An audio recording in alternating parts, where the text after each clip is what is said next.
Hello everyone, welcome back to our channel. Now, as you can see by the title, I have another story time for you guys. And it all starts last Saturday. Last Saturday's date was the 10th. So, 10th of June, 10th of June, around 1:30 in the morning, I was getting tightenings. Now, if you've never been pregnant before, you won't really know what I mean, but it's basically where it's like a contraction. Well, they are contractions, but yeah, that's how they start. Your tummy goes all tight. So I left it a little while just to see if they would stop. They didn't. So I tried having a shower just to calm myself down because I was in a lot of pain. Kieran was asleep, obviously, typical man. And I got out the shower, I tried to go back to sleep, and then around 20 to 2, I got up trying to walk around to get rid of the pain. A load of water fell out. Now, originally, thank you, Nala. Originally, we thought it was my waters. So what we done, we rang the maternity triage. I explained what was going on, and they said, right, let's get you up here, just have a check, because just in case you're in early labour. So we went up there, and I had an examination, and I tell you, any women who have been pregnant or have had an examination down there, you'll know it's uncomfortable and it hurts. So I did the examination, and they told me that some of my waters are broken. Not all of them, but some. So they rushed me up to the delivery suite, and I was still having tightenings, but then they turned into lower back pain, lower abdominal pain, cramps. Now, they always say contractions feel like period cramps. And I tell you what, these are more than period cramps, because it was just pain after pain, increasing after increasing. They gave me some gas and air, which was brilliant. If Kieran was here to tell the tale, he would say that I was completely out of it and just saying a load of gibberish. Now, some of the stuff I said I can't say on the video because it'll get demonetized, but never mind. So I continued to be in pain. Nala, I continued to be in pain for another 4 hours. They kept examining me down there. My cervix weren't open, and it was just really, really confusing. They stopped after a little while. So they said, right, we'll keep you in, we'll put you on a ward, and we'll go from there. So me and Kieran managed to get some sleep. And then around 7 a.m, 7:30, they come round to do my obs, and it was coming up on the monitor that I was still having contractions, but I couldn't feel these ones. So it was picking up tightenings, but I couldn't feel them. So they let me have something to eat. I had 2 cannulas in. I'll insert some pictures for you. In one of my hands, I was given a salt water drip, and that basically brought baby's heart rate down because it was a bit quick. I don't know if she was stressing herself out or she was just having a right old party in there. Alright for some. And then because with the cannula you get obviously the needle that goes in, and then you have two little sections, two little tubes, to have different types of meds in. So in one of them I had the salt water, and then the other one I had a type of drip that if baby was to come early, the stuff in it would help her lungs. And in this hand I had paracetamol. They were going to give me morphine, and I said, you might want to look at my notes because I'm allergic to morphine. So that was out of the picture. And then I just slept. I don't know if it was the meds or that I'd been up all night, but I slept loads. They finally let me have something to eat. And it just started to die down. I don't know if it was like I said, I don't know if it was the meds that stopped it, because that's what it mainly was for. And then they came round, it was a midwife and a doctor, and they said, look, we're going to keep you in just in case anything else progresses. And then they said something that I really didn't want them to say. We're going to give you steroids. I looked at Kira and I was just like, right, last time I checked, I'm not a henchman that goes to the gym, so why would they give me steroids? And they said, because I'm still early, I'm still 6-7 weeks, I've still got 6-7 weeks to go. They said, because I'm early, they don't want to bring baby here. They want to keep it cooking for as long as they can. I was like, right, okay, fair enough. So I said, where's it going? Where's the little needle going? And they said, it's going to go in your bum. I went, really? They said, no, your bum cheek. I was like, phew, I tell you for now, that's an exit hole only. So I had the steroids, and then they said if I still hadn't had baby in 12 hours, they'd give me another round of steroids. So they kept me in. Bless Kieran's little heart, man. He stayed with me the whole time. We kept our friends and family updated. We kept our managers at work updated. But I did say to him, I said, Kieran, you don't have to stay. You can go home. And he was like, no, I'm staying with you. If anything happens, I wouldn't forgive myself. So, what I did to deserve this man, I do not know. So he stayed with me the whole time. Bless him. He did manage to get some sleep, but oh my god, if you've ever been in hospital and you've had someone stay with you on the ward, you'll know that their bed is a chair. Now luckily we were on a ward, they had recliner chairs, but if you know Kieran, he's not the brightest in the bunch. It took him nearly 7 hours to work out how to recline the chair, because it didn't have no button or lever type thing. So I said, Kieran, move out the way, let me have a look.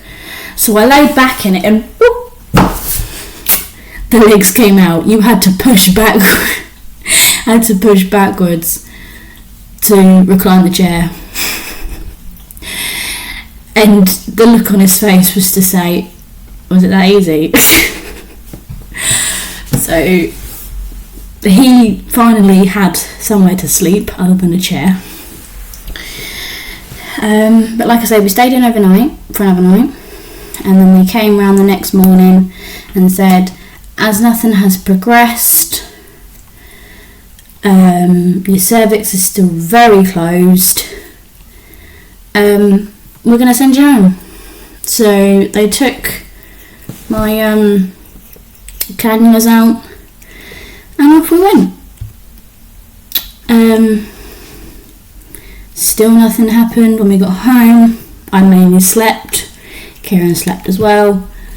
We were disappointed that little one didn't come early, because we're dying to meet her, but at the same time we're like, look, she is still we've still got 6-7 weeks to go. It wouldn't be fair, because if she would have arrived last weekend, she would have had to go onto the NIC unit, and I really don't fancy seeing my baby surrounded by tubes bless her little heart. So that happened. And then the week goes by and we're back to square one. So it's now Thursday. Had Monday, Tuesday, Wednesday, perfectly fine, no problems. Still shortness of breath, which I've been getting for about 4 weeks now. So we're Thursday. I go and spend the day with my friend from work. I had a lovely day in her garden, had some lunch, had some tea with her. Nice walk into town. I then go see Kieran at work because he was on a late shift. Everything was fine. I get home. I have something to eat myself because I was still hungry. And I go into my baby's nursery. And I have a look around and I'm like, she'll be here soon. Fingers crossed. So I packed her bag. I packed my bag. So that was all sorted and we were ready to go.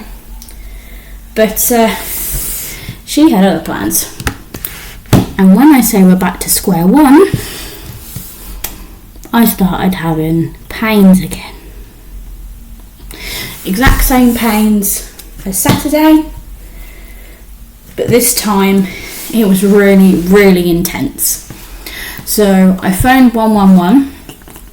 Now, if you're not from the UK, 111 is a NHS service that you call for medical advice, and if they think you need it, they'll send you out an ambulance, or they'll just give you advice, or they'll put you through to a GP, blah blah blah.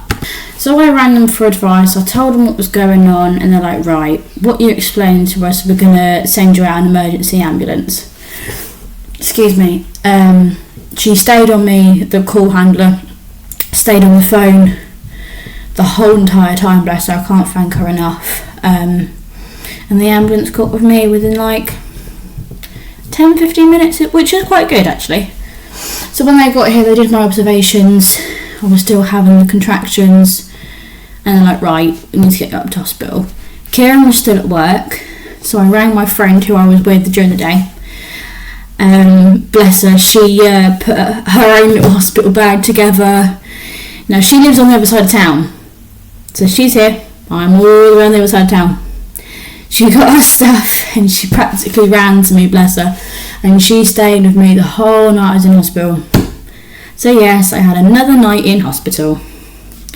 So we got there, didn't even go into a triage, went straight to maternity, to the delivery suite, sorry. I was on gas and air again. I had an examination again. Cervix was still closed again.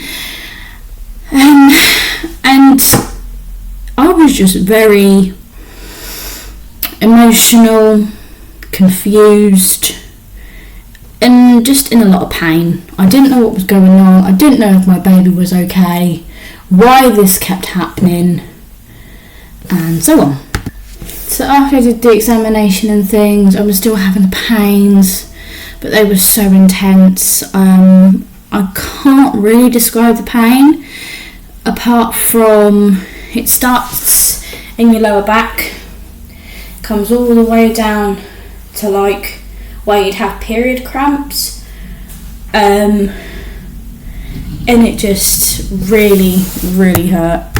So they said as my cervix was still closed, they're going to put me up on a ward, the same ward that I was on the last weekend, and same bed I was in last weekend.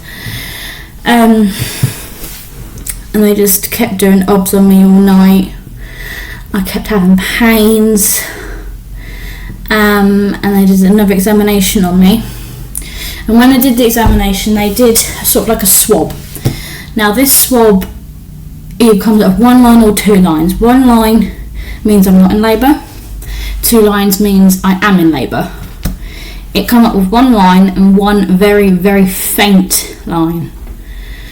So they continued to do observations that come to the morning. I had some breakfast, I had some more steroids, I had some more pain medication that I was allowed, that I wasn't allergic to. And then the doctors come round after handover and they said, because there's one faint line there that indicates labour, we're going to have to keep you in overnight. Again, bearing in mind when they came round after handover, this was 10 o'clock in the morning.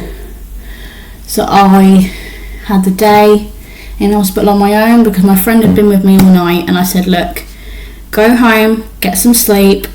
And then luckily Kieran's nan picked him up after work and brought him to the hospital with me, after he'd finished work, which I'm very grateful for because she didn't have to, and it was very late at night, so we're very grateful for that. So yes, we had another night in hospital, again, for the same reasons, and in the morning I had another examination, still closed. I had more meds because I had a banging migraine, and everything stopped again. Absolutely nothing. No pain, no waters broke, nothing. When they came and spoke to me again at 10 o'clock Saturday morning, because I went in Thursday, stayed in Friday night, Saturday morning at 10 o'clock, they said, right, everything stopped again, you're free to go. I was like, oh God, what is this child doing? It's like she can't decide whether she wants to stay in, she can't decide whether she wants to come out. I just don't get it. So the doctor spoke to me and said that my waters hadn't broken. So this last weekend when they broke, they hadn't broken. I was like, well, why was there so much water then? And they said it came back as urine. Now, I had never been for a wee like that in my life. I said, no. I said to Kieran, no, they had to be my waters, they had to be. And they said, no, the reason why you didn't know is because baby's head is literally on my bladder, and I had no memory of needing a wee. But it's a very confusing situation. So they've referred me to the incontinence team, which basically means like where you get assessed if you need a catheter. Now, if you don't know what a catheter is, it's basically a tiny little tube that goes into your bladder and you wee straight into a bag. You don't know you're weeing, but when your body needs a wee, it'll wee into a bag. Now, I work in a care home. I know how these catheters work, and I see the discomfort that my residents are in. I was like, no, I am not having a catheter. I will be fine. I will be fine. And they said to me, are you sure? Because the option's there if you want. I said, yes, I'm 100%. Do not want a catheter. N-O spelled no. So they were like, fine, we won't give you a catheter, but you've got to keep an eye, pardon me, on your urine output. So they discharged me, and today is now Sunday the 18th of June. We come home yesterday, and still no baby, but I'm absolutely fine. It's just been a very stressful week, so I do apologise that I haven't really been active on here. I post the occasional shorts, but I haven't been posting a lot of videos. I've been behind on my other socials, but it's just been a very stressful week, but it's been a very stressful couple of weeks, if I'm honest. Very emotional at the moment because I'm in a lot of pain, back wise, but we're getting there. So hopefully I should be a little bit more active on here now. Like I said, I do apologise. It's just been very, very stressful and hard to keep on top of things. Luckily, I have Kieran. Now, honestly, if I didn't have Kieran, or he was at work all the time, then I really don't know what I would do. Luckily his family and my family are brilliant support. Our friends, brilliant support. I can't thank our work enough for the amount of time that they've allowed Kieran off when I was in hospital,